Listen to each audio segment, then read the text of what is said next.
Hello दोस्तों, welcome है मेरे आज के एक न्यू वीडियो में।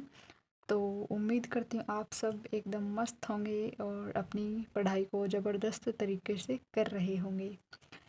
अपनी सीईटी प्रिपरेशन का था आज डे 11 एंड मैंने आज लिए थे 5 सब्जेक्ट, क्योंकि अब धीरे धीरे सब्जेक्ट को बढ़ाएंगे और अभी मैं 10-15 दिन तक इन्हीं को लेके चलने वाले, क्योंकि जब तक इनका मतलब कि आधा सिलेबस कवर हो जाएगा ना, फिर नए सब्जेक्ट ऐड करेंगे। मेरे डे 11 के टारगेट थे। हिंदी का मैंने रिवीजन किया था, क्योंकि मैंने 4 टॉपिक कंप्लीट किए थे, संज्ञा, सर्वनाम, विशेषण और क्रिया। तो हिंदी का साथ साथ रिवीजन इसलिए कर रही हूँ क्योंकि मतलब कि उनमें नियम वगैरह हैं तो वो मिक्स हो जाता है, इसलिए इनको संज्ञा, सर्वनाम, विशेषण, क्रिया का मैंने रिवीजन किया, फिर से क्वेश्चन प्रैक्टिस की। मैथ में मेरा वही औसत चल रहा है, जिसकी 4 क्लासेज है, मैंने 2 क्लासेज ले ली, एक कल ली थी, एक आज ली है। तो मैथ का टारगेट ये था।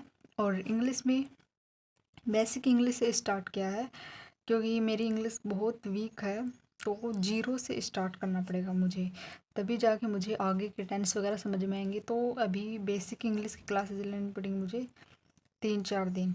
फिर राजस्थान ज्योग्राफी में मैंने अपवाह तंत्र वाला कल कंप्लीट कर दिया था। आज मैंने प्रमुख झीलें स्टार्ट की थी, जिसकी एक क्लास मैंने लगाई है एंड इसके नोट्स मेरे पास पहले से हैं। इतनी दिक्कत नहीं हुई क्लास लेते वक्त, उसमें ही ऐड कर लिया मैंने। और फिर राजस्थान हिस्ट्री में सभ्यता और पुरातात्विक स्थल वाला टॉपिक मेरा कंप्लीट हो चुका था, मतलब कि एक टॉपिक मेरा कंप्लीट हो चुका था। अब सेकंड टॉपिक मैंने स्टार्ट किया है, राजपूतों की उत्पत्ति, और ये टॉपिक तो भाई बहुत लंबा चलने वाला है, 10-11 दिन आराम से लगेंगे, क्योंकि इसमें गोहिल वंश, प्रतिहार, ये अनेक वंश आने वाले हैं, जिनको शायद एक दिन में एक ही वंश कंप्लीट हो मुझसे, तो इसलिए बहुत लंबा चलने वाला है। और सबसे हिस्ट्री में सबसे बड़ा टॉपिक भी यही है शायद अपना, इसलिए ये तो लंबा चलेगा ही। तो यही था मेरे डे 11 के टारगेट, ये मैंने सारे कंप्लीट कर लिए। अभी मेरे साथ 5 विषय हैं, इसलिए मैं ज़्यादा विषय नहीं ले रही हूँ, इसमें और ऐड नहीं किए हैं, क्योंकि बाद में अपन को ना रिवीजन का टाइम नहीं मिलेगा। अभी ये मान लो 1-1 घंटे की क्लास है, तो 5 घंटे में सौ दफ़ा दफ़ा होता है क्लास लेने का, फिर अपने पास सुबह के टाइम बचता है, उसमें रिवीजन का टाइम बचता है। तो ये सही है, कम सब्जेक्ट लेके चलेंगे ना, उतना ही अच्छा होगा अपने लिए, उतना ही मतलब कि अच्छा अपन रिवीजन कर सकते हैं। अगर मैं यहाँ पर मान लो अपने शायद 15-16 सब्जेक्ट है आपकी बार सीईटी में, सभी को एक साथ लेके चलूँ तो 1-1 घंटे की क्लास लगाऊँ तो भाई 15 घंटे वैसे हो गए, और 15 घंटे तो कोई नहीं पढ़ता, इसलिए कम सब्जेक्ट लो और रिविजन ज़्यादा करो, क्योंकि जो कुछ भी है वो रिवीजन ही है। क्लास तो हर कोई देख लेता है, सबसे बड़ी बात होती है रिवीजन करना।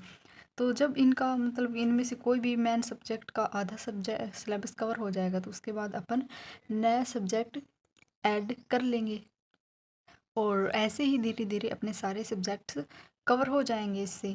तो मेरी स्ट्रेटजी यही है अब की बार, क्योंकि अपन को टॉप करना टारगेट नहीं है, 40% लाना टारगेट है मेरा, क्योंकि सीईटी पास करना भाई, कोई ट्रॉफी नहीं दे रहा मेरे को। तो सीईटी में अब की बार नेगेटिव मार्किंग भी है, तो इसलिए मतलब कि थोड़ा सा डर बना हुआ है, क्योंकि लैब असिस्टेंट में मेरा अच्छा नहीं गया, तो ऐसा लग रहा है उसके जैसा न हो जाए।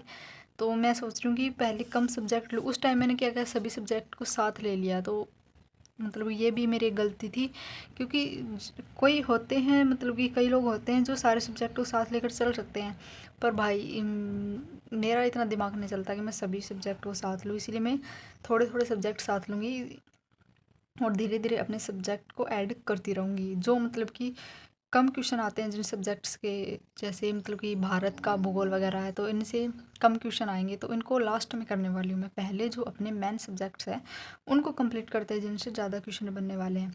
तो मेरी स्ट्रेटजी यही है, एंड यही था मेरा आज का डे 11।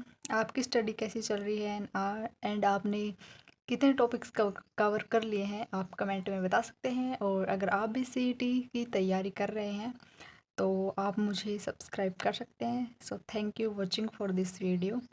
मिलते हैं डे 12 के साथ, तब तक के लिए अपनी स्टडी को जारी रखिए। Bye bye, thank you.